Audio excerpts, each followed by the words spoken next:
we'd like to welcome Thomas Dunn, who's here with us this morning to bring us the message. And when I heard that Thomas was coming, I only knew a few things about him.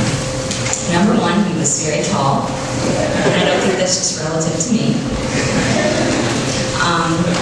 That he was one of the pastors at Kidron Mennonite, and that he also taught our daughter Kelly a Bible class last year at Central. So I needed to get some more information, so I went to Todd. And usually, Thomas, at this point, you might be a little nervous because you're not sure what Todd might provide us with.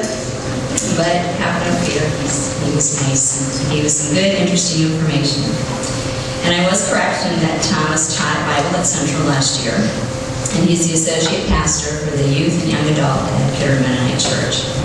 Thomas also enjoys bicycling, canoe building, and good, authentic Mexican food. But above all, he also loves Jesus and is passionate about following him and calling others to do the same. So join me in a prayer of blessing for Thomas. Dear Lord, thank you that Thomas can be here with us this morning. Bless the words that he's going to bring to us from you, and also open our hearts and our minds to hear those words. Amen. Thank you. Yeah, Todd told me that he was giving me some information to be introduced with. And he told me the same thing, don't worry. So I don't know if you have that tradition of razzing your speakers when they come in or not. I wasn't concerned. But I guess if he was giving good information about me, I decided I'll give a little good, I'll stroke Todd's ego a little bit here to start off with. He's been my mentor through the Ohio Conference since I became a pastor 3 years ago. So I've met with Todd off and on for the last 3 years. I've learned a lot from him. But it's just recently, a couple of months ago, that I really learned how much more I had to grow before I reached Todd's stature in ministry. And that came a couple of months ago when we were at Central Christian. They have a pastor's day there. And so the Central Christian invites all the pastors to come be a part of the school day if you have a student there. And so Todd has students there, I have students there. And so we both had the same plan. We'd go to the cafeteria and we just hang out there because all the kids come through the cafeteria throughout the school day. And so there's the elementary school kids come through, then the middle school kids come through, and then the high school kids come through. So we just camped out there expecting to touch base with all of our students throughout that course of the day and also get a good meal out of it. And so we did this. And I noticed something very different between what I was doing and what Todd was doing. And I would go in, and there's the elementary school kids, and so I'd be jumping around all these different tables and saying, hi, how are you doing? Trying to, just touch base with all the kids. And then the middle school kids came in, same thing, jumping around all the cafeteria. And this whole time, Todd came in, he pulled up a chair, parked himself there, and he never moved the whole day.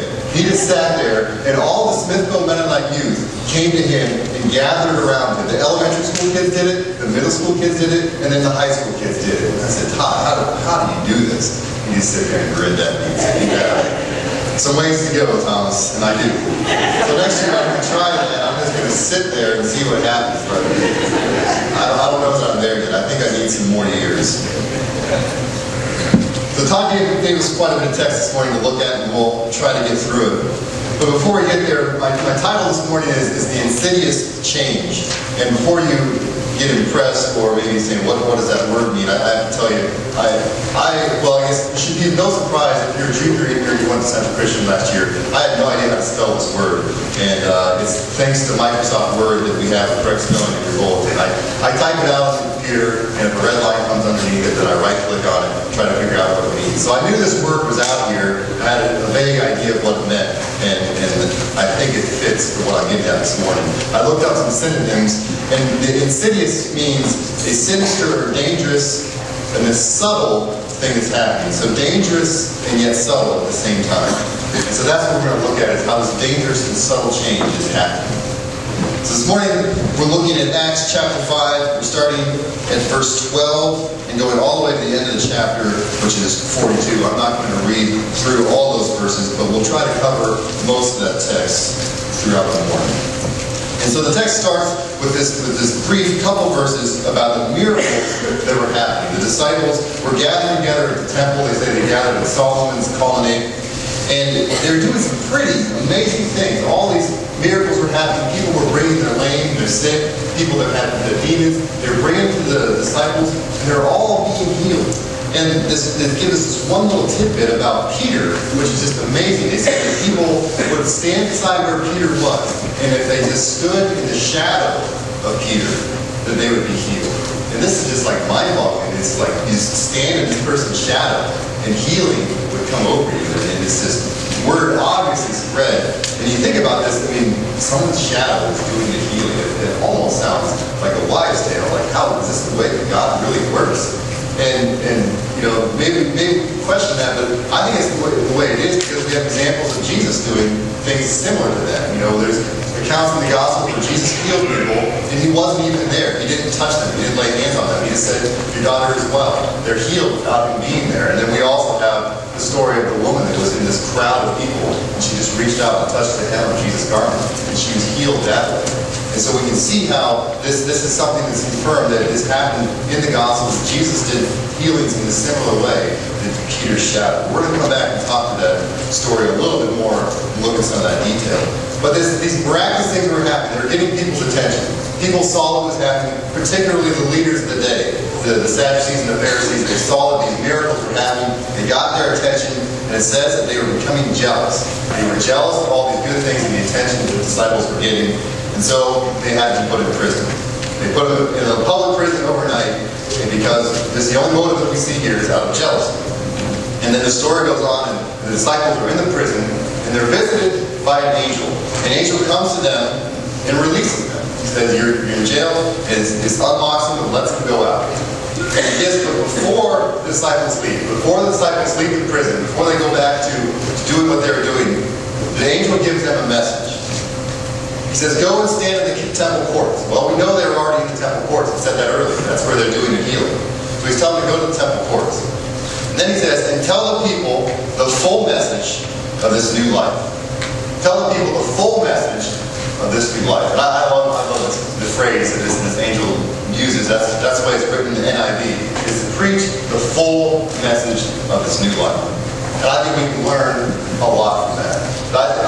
We as Christians, like so many times, we sell ourselves short. We sell our message short of what we have. We are the bearers of the good news. We have the good news of the gospel. We have the good news of Jesus Christ. And all these things that we've learned since we are young, and we have in the scriptures that we can hear about, we have all this. We are the bearers of this. But I think we sell ourselves short on what this full message is.